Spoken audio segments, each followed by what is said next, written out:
Pinangunahan ni Police Brigadier General Marshal Mariano P. Maestrado IV, Regional Director ng Police Regional Office 13, ang coordination meeting kaugnay sa mga updates sa 2026 Palarong Pambansa sa Security Command Center ng Agusan del Sur Police Provincial Office sa Barangay Patinay, Prosperidad, Agusan del Sur. Dumalo sa nasabing pulong ang mga Chief of Police at Provincial Commanders upang talakayin ang pinakabagong mga kaganapan at paghahanda sa seguridad para sa nalalapit na Palarong Pambansa.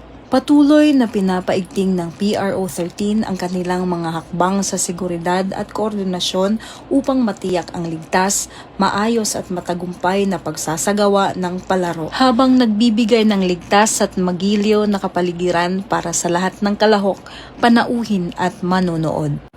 Mula dito sa Police Regional Office 13, ako ang inyong PNN Correspondent, Police Staff Sergeant Iris Joy Laureto, alagad ng batas, tagataguyod ng balitang pulis.